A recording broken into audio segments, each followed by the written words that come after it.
Hello everyone, मैं हूँ स्नेहल और आपका स्वागत है आपके अपने चैनल में जिसका नाम है केमिस्ट्री ऑलवेज फेवरेट। कैसे हो आप सब?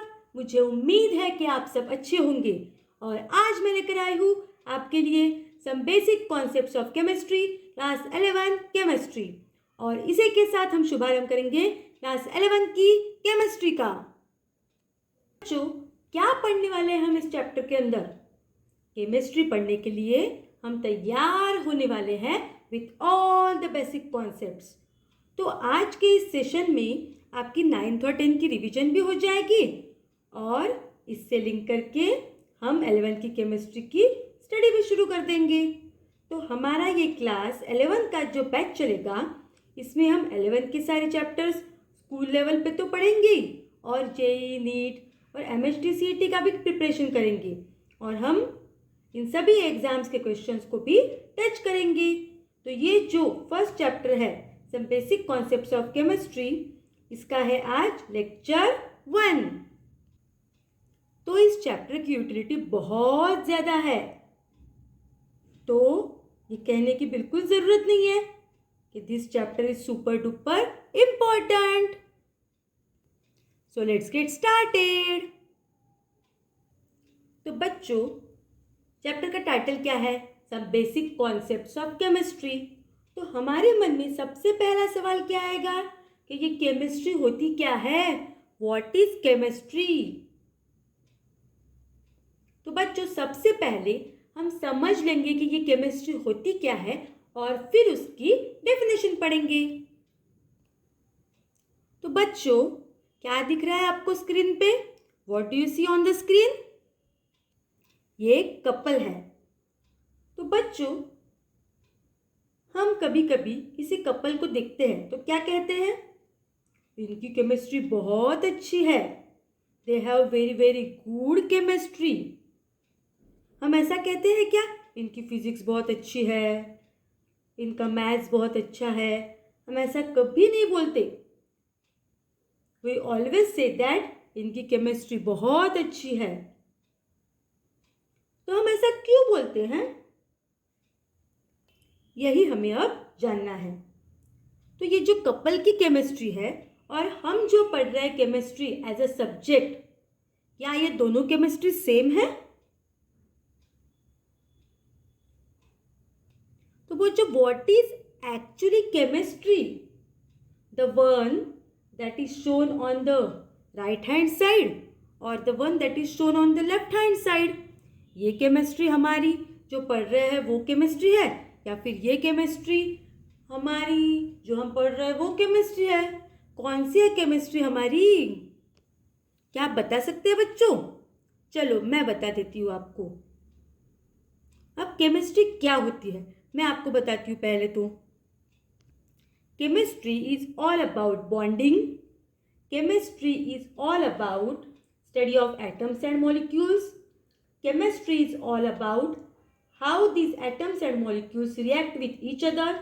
Chemistry is all about coordination between different atoms and molecules. And chemistry is all about how comfortable two atoms are with each other. मैंने क्या कहा पहले? Chemistry is all about bonding. तो इन दोनों में बॉन्डिंग अच्छी होगी तभी तो इनकी शादी होगी और इनको हम बेस्ट कपल कहेंगे। और अगर एटम्स और मॉलिक्यूल्स में बॉन्डिंग अच्छी होगी तभी तो बच्चों कंपाउंड बनेगा ना।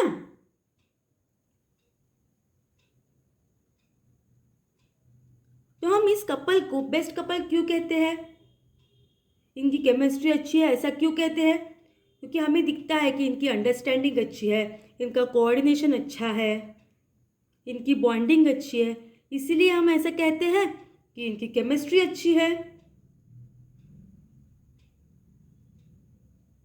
तो जो हम ये chemistry that we talk about the couple, it is the chemistry at human level and the chemistry जो हम पढ़ रहे हैं it is the chemistry at molecular level. तो ये जो दोनों भी केमिस्ट्री है ये क्या है? सेम है, क्योंकि दोनों में भी क्या होगा? बॉन्डिंग, कोऑर्डिनेशन, रिएक्शन भी होंगी ना।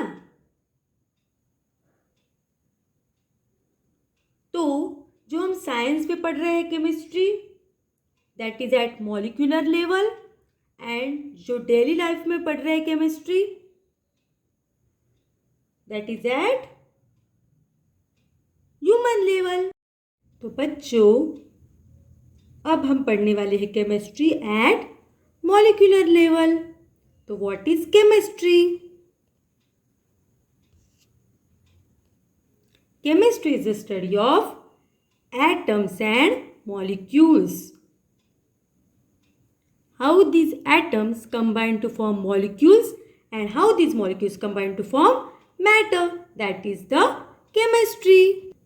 So we can say that chemistry is the study of atoms and molecules and matter.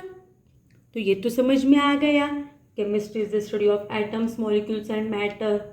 तो what is this matter and what is this atom? Matter is anything which occupies space and has some mass.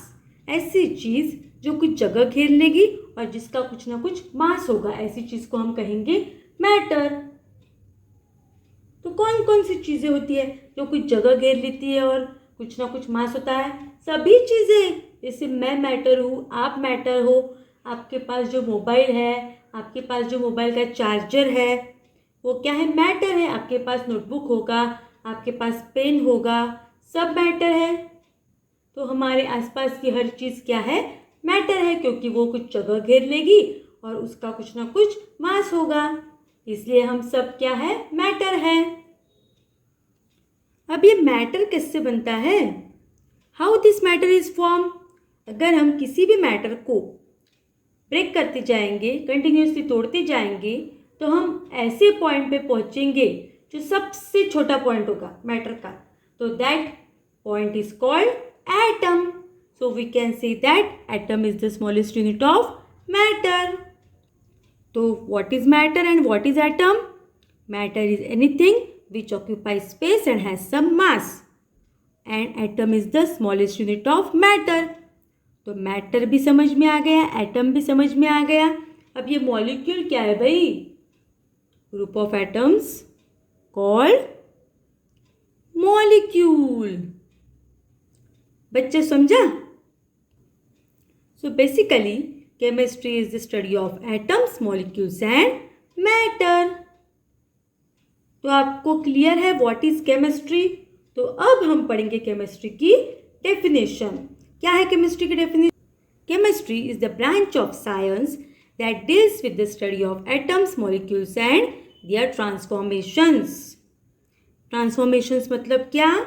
कि how these atoms and molecules combine to form matter, that is called transformations.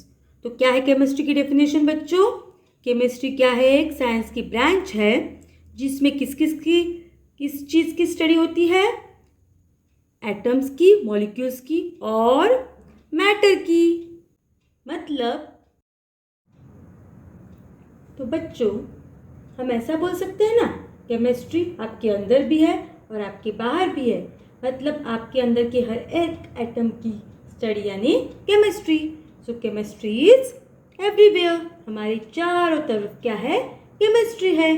तो ये जो chemistry हमारे चारों तरफ है, इसके कुछ ना कुछ एप्लीकेशंस या फिर यूजेस होंगे ना।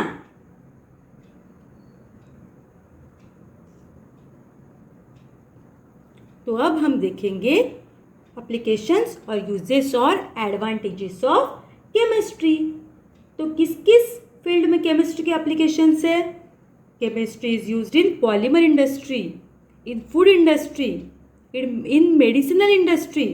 केमिस्ट्री का यूज़ है in biological industry, in chemical industry, और केमिस्ट्री यूजफुल है in metallurgy.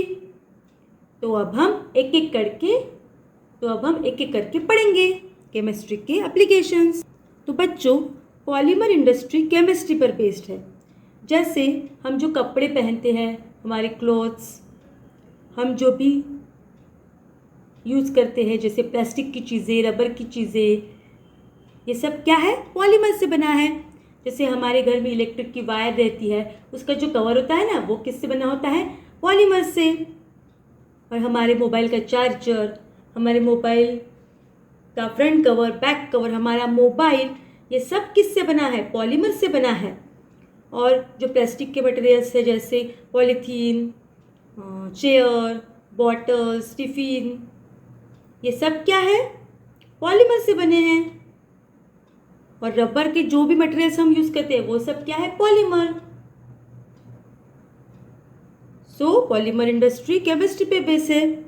So this chemistry is called polymer chemistry. अब केमिस्ट्री का सेकंड एप्लीकेशन है इन फूड इंडस्ट्री। तो फूड इंडस्ट्री में केमिस्ट्री का क्या यूज है? जैसे हम मार्केट से लाते हैं पिकल्स, जैम, सॉस, तो इसमें एक चीज़ डली रहती है, उसका नाम क्या होता है? विनेगर। ये किससे बना होता है विनेगर? एसिटिक एसिड से बना होता है, यानी केमिकल से बना है विनेगर। तो ये विनेगर जो डालते हैं पिकल्स में, it is used as a preservative, यानी ये क्या करता है? उस पिकल को क्या करता है? प्रिजर्व करता है, यानी बहुत टाइम तक अच्छा रखता है। और दूसरा एग्जाम्पल मैं आपको बताती हूँ, जैसे चिप्स के पैकेट्स होते हैं, कुरकुरे के पैकेट्स होते हैं, इसमें ज़्यादा हवा रहती है और कम चिप्स रहते हैं। तो ये हवा क्या होती है इसमें और क्यों डालते हैं इसमें ये हवा? ये हवा होती है नाइट्रोजन गैस। ये जो नाइट्रोजन गैस है, इसमें डालने से क्या होता है कि ये जो फ्राइड चीज़ें होती है ना, चिप्स, कुरकुरे, ये क्या है? फ्राइड चीज़ें हैं। तो ये चीज़ें ज़्यादा टाइम तक अच्छी रहती है इस नाइट्रोजन गैस की वजह से। तो ये हो गया केमिस्ट्री का यूज इन फूड इंडस्ट्री। तो अब हम नेक्स्ट देखेंगे केमिस्ट्री का यूज इन मेडिसिनल इंडस्ट्री। तो मेडिसिनल इंडस्ट्री में केमिस्ट्री का क्या यूज है? तो जो लाइफ सेविंग ड्रग्स होते हैं, मैं आपको कुछ एग्जांपल्स बताती हूँ। जैसे एजिडोथायमिडिन, इसका शॉर्ट फॉर्म है AZT। This azidothymidine drug is used in the treatment of AIDS. और ये जो दो ड्रग्स है, cisplatin and cistaxol, these life saving drugs are used in the treatment of cancer. तो केमिस्ट्री का यूज है इन मेडिसिनल इंडस्ट्री। तो इसकी केमिस्ट्री को क्या बोलेंगे? Medicinal chemistry.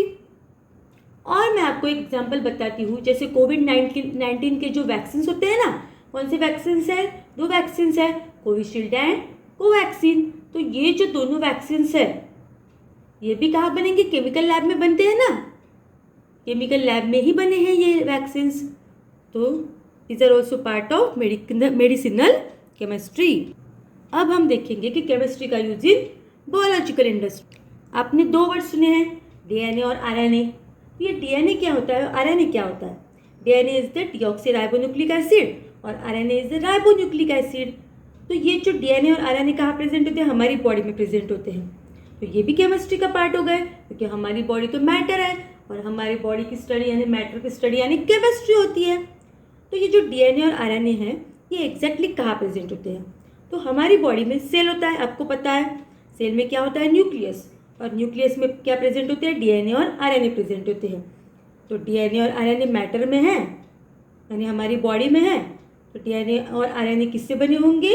एटम से बने होंगे। तो इन DNA और RNA की स्टडी यानी केमिस्ट्री। तो ये DNA और RNA हम किस सब्जेक्ट में पढ़ते हैं? बायोलॉजी में। सो इनकी केमिस्ट्री को हम क्या बोलेंगे? बायोकेमिस्ट्री। अब केमिस्ट्री का यूज इन केमिकल इंडस्ट्री। हमें तो पता है chemistry is the study of matter और केमिकल यानी मैटर। तो केमिस्ट्री का यूज तो केमिकल इंडस्ट्री में होगा ही ना। तो हम केमिकल लैब में कौन कौन से केमिकल्स यूज करते हैं? Methanol, ethanol, hydrochloric acid, sulphuric acid, benzene, methanoic acid, ethanoic acid, ये सब केमिकल्स हम लैब में यूज करते हैं। तो ये किसकी स्टडी है? केमिकल्स की स्टडी यानी केमिस्ट्री। अब लास्ट एप्लीकेशन है केमिस्ट्री का इन मेटलर्जी। अब ये मेटलर्जी क्या है? Metallurgy is the process in which metals can be extracted from earth crust. Metals earth crust से एक्सट्रैक्ट करने की प्रोसेस को क्या कहते हैं? मेटलर्जी। अब ये जो मेटलर्जी है, it is also the part of chemistry, क्योंकि मेटल्स की स्टडी हम केमिस्ट्री में ही करते हैं ना। So this is the use of chemistry.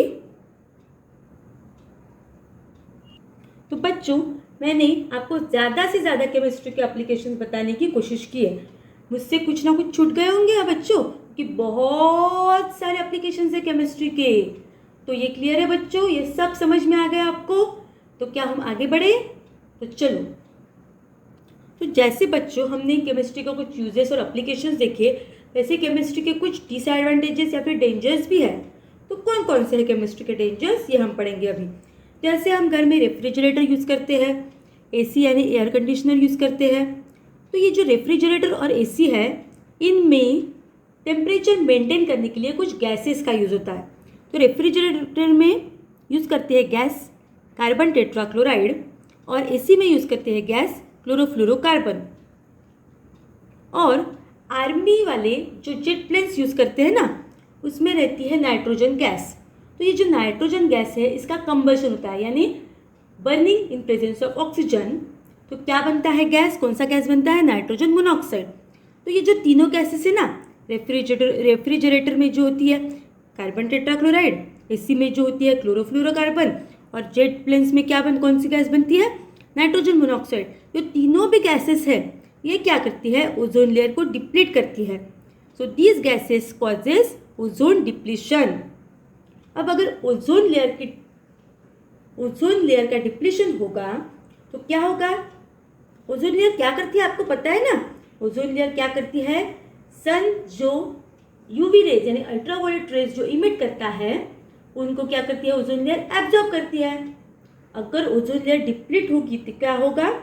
सन के यूवी रेज डायरेक्टली हम तक पहुंचेंगे, डायरेक्टली ह्यूमन बीइंग तक पहुंचेंगे, और ह्यूमन बीइंग्स में स्किन कैंसर, स्किन डिसीजेस बढ़ेंगे ना।